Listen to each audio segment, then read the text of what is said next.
আজকের এই বিক্ষোভ সমাবেশ মিছিলে এই পর্যায়ে বক্তব্য রাখছেন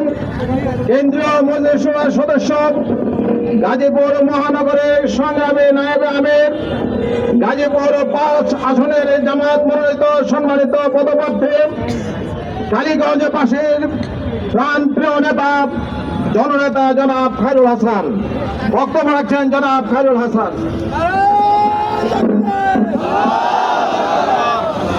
আসসালামু আলাইকুম ওয়া রাহমাতুল্লাহি ওয়া বারাকাতুহু। ইন্নাল হামদালিল্লাহ আসসালাতু ওয়াসসালামু আলা রাসূলিল্লাহ ওয়া আলা আলিহি ওয়া আসহাবিহি আজমাইন। বাংলাদেশ জামায়াত ইসলামী ঘোষিত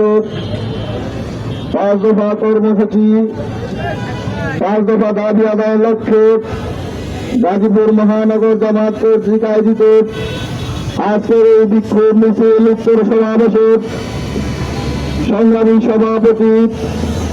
বাংলাদেশ জামায়াত ইসলামী গাজীপুর মহানগর জামাতের সংগ্রামী আমির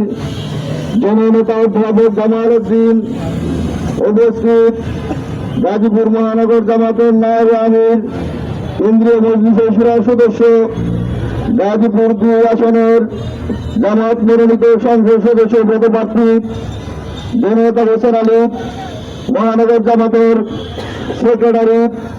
জননেতা আবু সাইদ মোহাম্মদ ফারুক সহ জামাত নেতৃবৃন্দ, সাংবাদিক বন্ধুগণ, আইন শৃঙ্খলায় নিয়োজিত সম্মানিত ভাইয়েরা এবং প্রিয় কাফেলার সংগ্রামী সহযোদ্ধা, সংগ্রামী গাজীপুরবাসী, আপনারা লক্ষ্য করছেন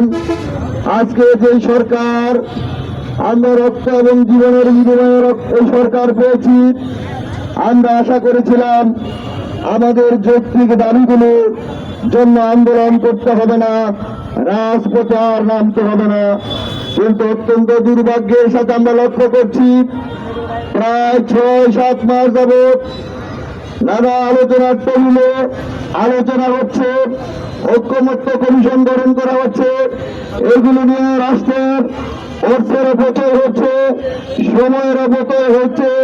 মৌলিক কিছু বিষয় ছাড়া অনেক বিষয়ে ঐক্যমত্য পোষণ করছে। কিন্তু কোন অদৃশ্য শক্তির কারণে এই মৌলিক বিষয়গুলি যেগুলি ঐক্যমত পোষণ করছে এগুলি আইনের ভিত্তিতে রূপ দিচ্ছে না, তা যাতে আমরা জানতে পারছি। এর পিছনে বড় ধরনের মতলববাদ এবং দুর্বিসন্ধি চিন্তা রচিত হয়েছে। কারণ যারা আজকে বলতেছে যে ক্ষমতায় গিয়ে তারা এগুলি বাস্তবায়ন করবে, মনে হচ্ছে যে এই ঘটনার সাথে আর একটা গল্পের কথা মনে পড়ে, 5 জন যুবক মাছ ধরতে গিয়েছে,